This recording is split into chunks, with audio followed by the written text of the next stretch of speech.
선거가 이제 2주 정도 남았거든요. 예. 이지혜 기자가 분석한 이런 추세가 앞으로도 이어질지, 서울 다른 지역에 전반적으로 지금 여당 우세로 나왔지 않습니까? 네. 서울 다른 지역도 여당이 우세한지 어떻게 보십니까? 2주 굉장히 많이 남은 기간이라고 네. 봐야 되고요. 두 가지를 꼭 지적하고 싶은데요. 여론조사 수치를 볼 때 어떤 흐름을 보셔야지, 또 어디가 대략 오차범위 밖으로 앞서 있다 이 정도 참고만 하셔야지 그 수치가 그대로 득표율로 나타날 가능성은 그렇게 높지가 않습니다. 예. 참 조심하셔야 되고요. 네. 또 한 가지는 우리 한겨레에서 조사한 것도 어쨌든 여러 언론사에서 한 여론조사를 좀 과학적으로 네. 분석을 한 겁니다. 그래서 원재료에 해당하는 여론조사가 가지고 있는 어떤 오류가 있다면 우리 조사도 틀릴 가능성이 그렇죠. 있는 그런 거죠. 영향이 있겠죠. 그래서 이제 그런 것들을 좀 조심해야 되고요. 지금부터 2주라는 시간이 굉장히 묘합니다. 사실은 이즈음이면 이제 백병전이 시작이 돼야 됩니다. 네. 후보들 실력으로 이제 현장에서 막 충돌하고, 피 튀기는 예, 경쟁. 그렇습니다. 토론도 막 벌어지고, 뭐 어떤 유세 현장에서 뭐 지지자들끼리 약간 충돌도 한다든가. 근데 지금 그게 다 사라졌어요. 네. 코로나19 때문에. 그래서 백병전은 사라지고 공중전만 벌어지고 있는 거죠. 그러니까 지금부터는 양당 지도부가 어떤 메시지를 내놓느냐, 네. 또 어떤 득점을 올리느냐, 또 반대로 어떤 실수를 하지 않느냐, 이런 것에 따라서 앞으로 2주 동안 흐름이 좀 좌우가 될 것 같습니다. 조사에 따라 좀 다르긴 한데 무당층이 최대 40%까지 나오는 걸로 나오죠. 무당층의 표가 결국 어느 쪽으로 움직일까, 이게 중요할 텐데 어디로 갈 걸로 전망합니까, 이재 기자? 사실 여론조사에서 무당층으로 잡히는 사람들은 네. 정말 그야말로 미지의 영역이거든요. 네. 그래서 뭐 두 번, 세 번 그분들을 붙잡고 조금이라도 호감 가는 정당이 어딥니까라고 물어보지 않는 한 사실 알 수는 없는 것입니다. 근데 네. 저희가 이번 기회에서 메타 분석을 통해서 약간의 힌트를 얻어볼 수는 있었는데요. 아, 그렇군요. 이 무당층, 그러니까 조사마다 조사 방법이나 질문의 방식, 질문의 뭐 내용에 내용, 따라서 예. 무당층의 그 규모 자체가 약간 달라지거든요. 무당층이 굉장히 적게 잡히기도 하고 많이 잡히기도 하고요.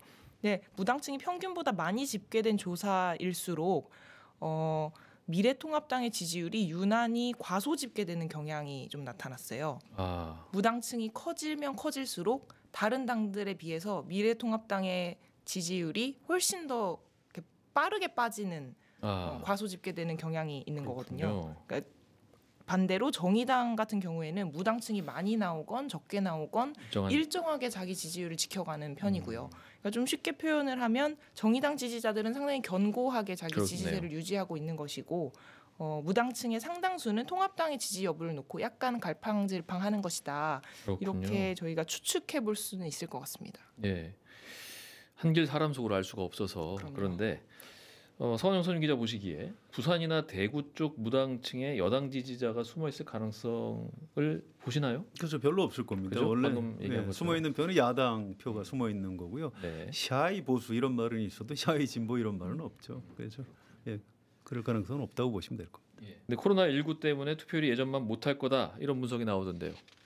네, 뭐 코로나19 때문에 유권자들이 투표장에 나타나지 않을 것이다라는 예측들이 굉장히 많기는 한데요. 근데 또 코로나19 영향도 있고, 뭐 최근에 비례연합정당 관련한 논의들도 있고 해서 양당의 지지자 결집이 좀 강해지고 있는 상황이어서요. 근데 이렇게 경합도가 올라가서 양당이 좀 팽팽하게 맞서면 투표율이 약간 올라가는 경향도 있기는 하거든요. 그래서 사실 약간 우리 편을 지켜야 한다 이러면서 나가는 거죠. 그럼요. 그래서 약간 까봐야 알지 않을까 하는 네. 생각이 듭니다. 좀 더 구체적으로 들여다보면 연령대에 따라서 정치 성향의 차이가 좀 있죠. 아무래도 올해 총선 유권자 연령별 구성은 좀 어떻습니까? 아직 21대 총선 그 선거인 명부가 확정되지는 않았습니다. 하지만 지난달 기준으로 주민등록 인구 현황을 바탕으로 약간 가늠해 볼 수는 있을 것 같은데요. 60대 이상 유권자 구성 비율이 지난 총선에 비해서 4%포인트가량 늘어서 전체 27% 정도를 차지할 것으로 보이고요. 네. 반면에 30대, 40대 유권자는 각각 2%포인트가량 떨어졌어요. 그래서 이번 선거부터 사실 선거권 연령이 만 18세로 하향 조정이 되기는 했지만 전체적으로 유권자가 좀 나이 들었다라고 해석할 수 있을 것 같습니다. 20대 총선 때보다 장년층 이상, 특히 이제 60대 이상 유권자가 많이 늘었는데요. 아마 고령화 때문인가요? 투표율이 낮으면 보수가 유리하다, 이런 게 보통 통상적인 분석이었잖아요. 그렇습니다. 이게 통할까요, 이번에? 안 통할 수도 있겠네요.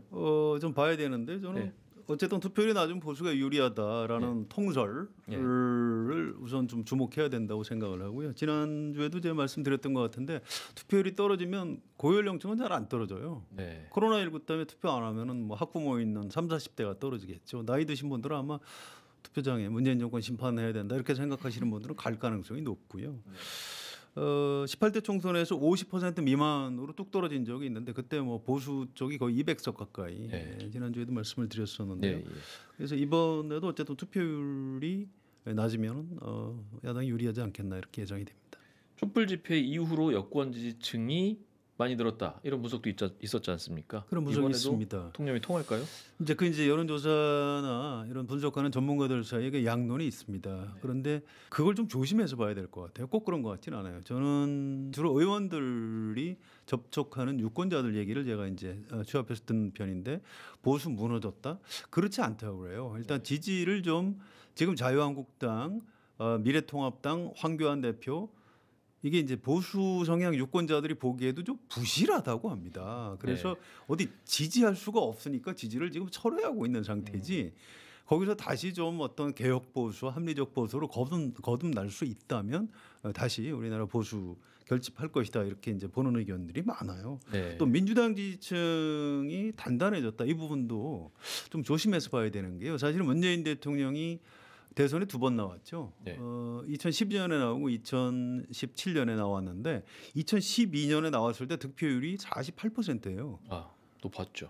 그러고도 졌어요. 박근혜 후보가 52% 정도 되는 바람에. 근데 이번에 42% 득표율인데 당선이 됐습니다. 이렇게 그런 걸 보면 문재인 대통령을 지지하는 그 표가 오히려 5년 전보다 좀 줄어든 측면이 있거든요. 그래서 민주당 지지층이 더 단단해졌다. 이것도 좀 동의하기가 좀 어려운 것 같아서 이게 뭐 어느 쪽이 옳다고 얘기하기 좀 쉽지 않을 것 같습니다.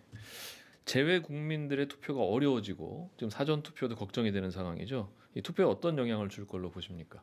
이번 국회의원 선거에 영향을 미치는 건 어쨌든 투표율입니다. 투표율이 떨어지면 제가 볼 때는 민주당이 불리하다고 봅니다. 그래서 이제 그 부분을 이제 민주당에서 이제 어떻게 대응하는지. 그러니까 지금 여론조사는 민주당이 높게 나오는데, 그렇죠. 여론조사에 응답하는 거하고 투표장에 가는 거하고 코로나19 때문에 좀 달라질 가능성, 뭐 이런 것들을 좀 주의해서 봐야 될 것 같습니다.